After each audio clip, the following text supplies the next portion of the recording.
Bismillahirrahmanirrahim. Assalamualaikum warahmatullahi wabarakatuh. Baik, di sini saya akan mempresentasikan bab 18, yaitu promosi dan mutasi. Yang pertama itu poin A, arti dan pentingnya promosi.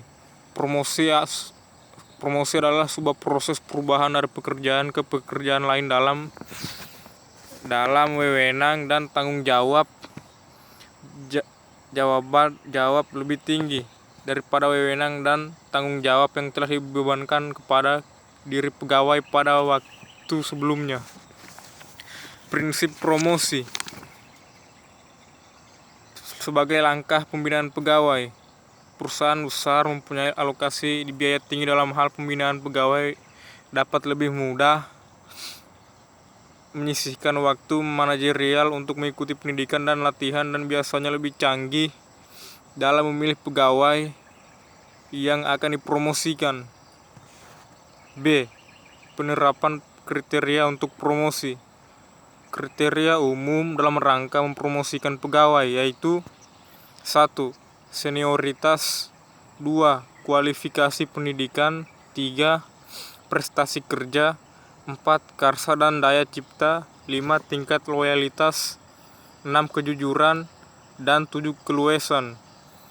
Adapun prosedur pelaksanaan promosi, yang pertama adalah 1. Promosi dari dalam perusahaan, 2. Promosi melalui prosedur percalonan, 3. Promosi melalui prosedur seleksi. Manfaat dan dampak yang dihadapi oleh promosi yaitu 1. Meningkatkan moral kerja. Yang kedua, meningkatkan disiplin kerja pada suatu perusahaan. 3. Terwujudnya iklim organisasi yang kondusif. Poin C adalah arti dan pentingnya mutasi.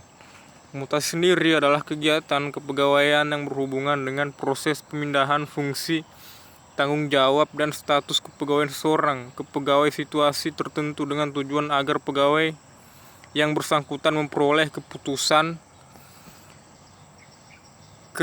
kepuasan kerja mendalam dan dapat memberi prestasi kerja semaksimal mungkin kepada perusahaan. Jenis mutasi dan pemindahan. Yang pertama, mutasi atas keinginan pegawai. Mutasi atas keinginan pegawai sendiri ini terbagi atas 2. Yang pertama itu mutasi permanen, dan yang kedua itu mutasi sementara. Begitupun juga dengan mutasi kebijakan manajemen pegawai, terbagi atas 1. Mutasi permanen dan mutasi sementara. Adapun faktor penting dalam mutasi yaitu 1. Mutasi disebabkan oleh kebijakan, 2. Mutasi dasar prinsip the right man on the right job, 3. Mutasi untuk meningkatkan moral kerja. Yang kelima, mutasi sebagai langkah promosi. Yang keenam, mutasi untuk mengurangi labor turnover. Yang ketujuh, mutasi harus terkoordinasi. Bagian D, poin D itu demosi. Demosi sendiri merupakan salah satu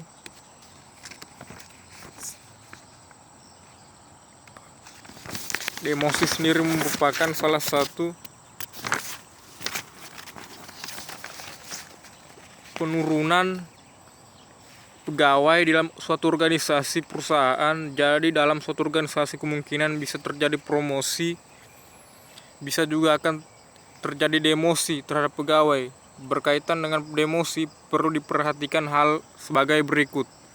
Yang pertama itu 1. Hubungan horizontal dan vertikal tiap jabatan. 2. Penilaian kecakapan pegawai.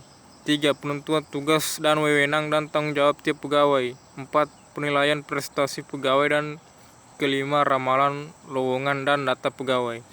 Mungkin itu saja yang dapat saya jelaskan dari bab 18 ini. Lebih dan kurangnya mohon dimaafkan. Billahi taufiq wal hidayah. Wassalamualaikum warahmatullahi wabarakatuh.